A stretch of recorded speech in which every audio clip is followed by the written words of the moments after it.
My name is Dimitris Anagnostopoulos. I am the president of the European Society for Child and Adolescent Psychiatry. Times are challenging. We live in an era of a continuous traumatization. Along with the consequences of an ongoing socio-financial crisis and these of the refugee crisis, war, pandemic, natural disasters, climate change, all impact our mental health. And of course, our children and adolescents are amongst the most vulnerable. We are seeing a huge rise in the prevalence of child and adolescent mental disorders. We have also seen a lot of progress in the research of child and adolescent psychiatric disorders. Those scientific advances are informing and improving our clinical practice. This newfound knowledge is also putting us in a better position to advocate for mental health policies. Next Generation Europe, a balance act between clinical, research and political demands, is the theme of this year's Congress. I invite you to join attendees from all over the world to discuss current developments, to learn from each other, and to seek inspiration for the future of our discipline. Welcome. I'm Anne-Marie Christensen, the head of the local organizing committee of the ESCAP 2023 in Copenhagen this summer. We are welcoming you to a scientific program with very qualified international speakers. We have 13 keynote and state-of-the-art speakers. We have 60 scientific symposias, clinical perspective symposias, clinical sessions, workshops, and more than 350 poster presentations. We are also delighted that the presidents of all the major child and adolescent psychiatric associations will present their thoughts about the future of CAP and engage in a debate with you.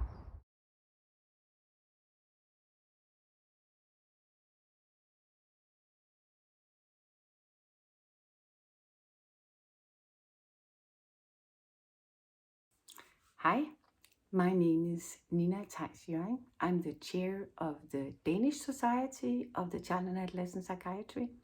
And I'm really excited to invite you and to welcome you to this summer's ESCAP Congress here in Copenhagen. It's going to be from the 29th of June until the 1st of July. And we have placed it in the Tivoli Hotel and Congress Center. It's only a few minutes walk from Tivoli Gardens and from the old center of Copenhagen. Copenhagen has an international jazz festival every summer, and we have placed the Congress in the midst of this jazz festival. So if you like to listen or maybe even dance to jazz and swing music, you might want to come a few days early or a few days after, stay a few days after the Congress. But don't go out dancing all night during the Congress. We want you to be there bright and early to all our sessions, okay? For those of you who are experienced researchers, you know already that you're going to meet up with all your buddies and share your latest ideas, your latest theories and discoveries. And this is going to be like a big family gathering. If you're a younger researcher, this is where you want to be this summer so you can become part of this family.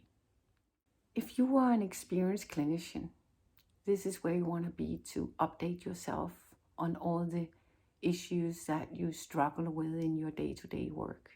You will be able to discuss these issues with other people from the rest of the world and get that international inspiration that you lack in your daily work.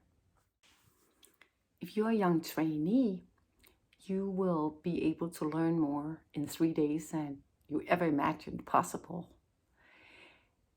And you will get that inspiration to become the best possible helper for all those children, young people, and families that you're going to meet in the future. If you're a trainee that is even just considering whether child and adolescent psychiatry is what you want to go into, I am rather convinced that after 3 days at this conference, you will realize that we already know that child and adolescent psychiatry is the absolutely most fascinating and most meaningful medical specialty you could ever join. And you are so welcome.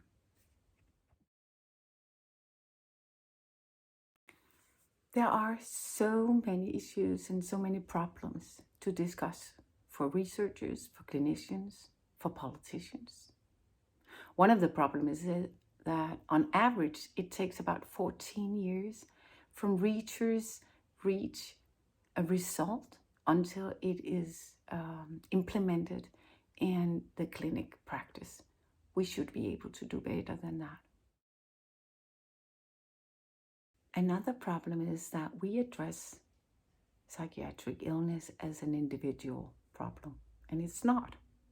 When one person, a child or a young adult or even the parents are affected by psychiatric illness, the whole family is affected. So we have to help the whole family. The parents tell us that they are affected and they need also help, but they're also a valuable resource that we have to find out how to use much better than we're using it today. We have to ask ourselves, is it stigmatization or is it discourses about guilt and blame that stands in the way? A third problem is how we organize the mental health services. This is done very differently. Some organize according to diagnosis, others according to age.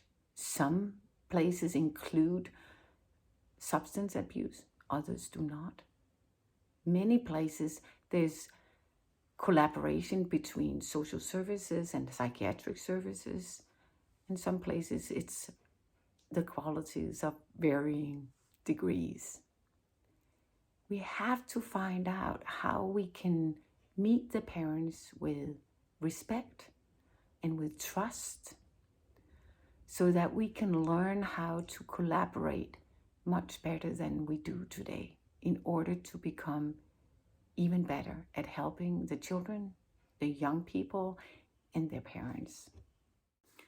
How do we learn to include the children's, the young people, and the parents' wisdom, both in research, in clinical work, and in the political work, when we want to organize much better mental health services? That's a pretty good question, isn't it? These questions, and a lot of other difficult questions, are questions that I hope to discuss with you this summer at the ESCAP Congress in Copenhagen. See you.